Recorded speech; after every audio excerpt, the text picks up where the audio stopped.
Okay, so imagine this. You're a rock and roll legend. You've written songs that are basically the soundtrack for a whole generation. Then, after years of just fighting, you finally make this massive comeback, only to get sued by your old record label for sounding too much like, well, yourself. It sounds completely made up, right? But for John Fogerty, the guy behind Creedence Clearwater Revival, this was a very real and very long nightmare. This is the big question, isn't it? How is that even possible? It feels legally insane, creatively ridiculous, and it could have changed everything for artists in the music industry.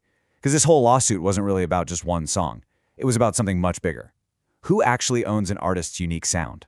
You know, when this story broke, I'm sure a lot of people thought it was just some bizarre, funny headline. But for Fogerty, you can hear it in his own words, this was anything but funny. This was a serious, years-long battle that threatened to completely bankrupt him and maybe even silence him for good. So here's how it all went down. After being silent for pretty much a decade, Fogerty drops his comeback album, Centerfield, and it's a huge hit. But his old label boss, a guy named Saul Zaentz, who, by the way, still owned the rights to all the old CCR songs, he filed this insane lawsuit. The claim? That Fogerty's new single was just a carbon copy of one of his old ones. Zaentz basically wanted to own not just Fogerty's past, but his future too. And if that wasn't bad enough, the betrayal got personal, incredibly personal. Fogerty later said that his own former bass player, a guy he had literally taught how to play, note for note, walked right up to Saul Zaentz and told him, "You should sue John. He's ripping off his old band." I mean, can you imagine? That's just a devastating blow on top of an already huge professional mess. But as we're about to see, this lawsuit wasn't just some random one-off thing. For John Fogerty, it felt like just another battle in a long, long war against this predatory music industry machine that just seemed hell-bent on taking advantage of him at every single turn. And this pattern of exploitation started way early on. First, their label forced a new name on them, the Gollywogs, a name that had this ugly racist history that the band had no idea about. Then, their entire life savings just, poof, disappeared from this shady offshore bank, which later turned out to be a front for the CIA.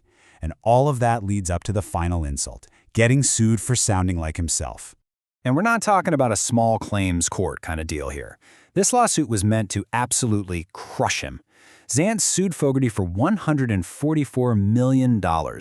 That's a number so big, it's clearly designed to just scare you into giving up. Okay, and here is the absolute kicker.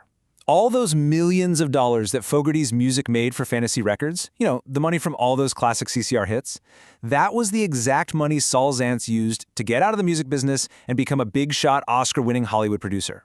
So Fogerty's art didn't just make another guy rich, it literally built another man's entire empire. But here's the incredible thing about John Fogerty. All of that injustice, all that anger and frustration, it didn't just break him. No. It became the fuel for some of the most powerful and timeless protest anthems we've ever heard. Let's talk about Fortunate Son. Now, Fogerty himself was actually drafted and served in the Army Reserves.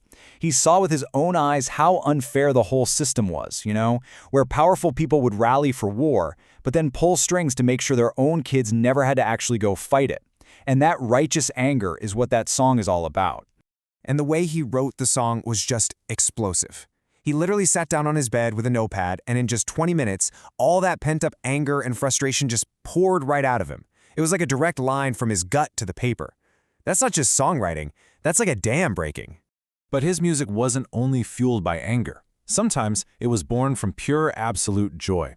The very day Fogerty got his honorable discharge from the Army, he was so thrilled he did a cartwheel on his front lawn, ran inside and picked up his guitar. That first line, "Left a good job in the city," that wasn't about a 9 to 5. It was about leaving the military. And just an hour later, Proud Mary existed, a legendary song created in a single moment of pure freedom. But even with all of that incredible success, the constant fighting just took a massive toll on him. You can win the battles but still feel like you're losing the war. And for Fogerty, the personal cost was just devastating. After Creedence completely imploded, Fogerty just vanished. He entered this really dark period. He stopped writing, he refused to even play his own legendary songs in public. He just retreated into this world of bitterness and alcohol. He felt like his own legacy had been stolen from him, so he just walked away from it all. So you see this really jarring emotional whiplash. His 1985 comeback album, Centerfield, is all joy. It's a celebration. It's vindication. But the very next album, Eye of the Zombie, is just dark and angry and bitter. So what gives? What on earth happened in that 1 year to cause such a dramatic shift? Well, Fogerty explained it himself. He said it was like being let out of prison after being wrongfully convicted. Centerfield was that first deep breath of fresh, free air. But then he turned around and saw the prison was still standing, and all the rage that he had bottled up for 15 years just came boiling right out. The victory didn't heal him. It just finally gave him permission to be angry. So, how does an artist even come back from something like that?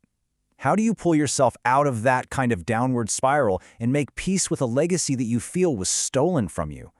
Well, for John Fogerty, the answer wasn't going to be found in a courtroom. It was found in his heart.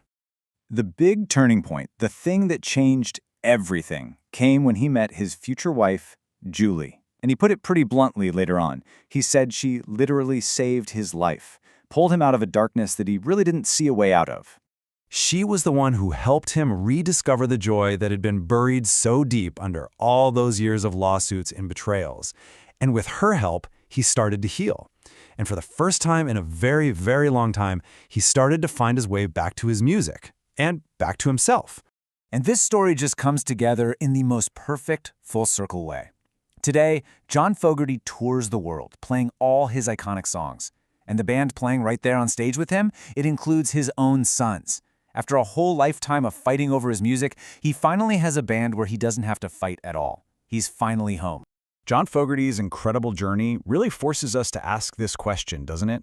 He won the lawsuits, he got his career back, he found happiness, which is fantastic. But his story really shows us the deep, often hidden battles that artists have to go through, not just to create their art, but to have the right to simply own it.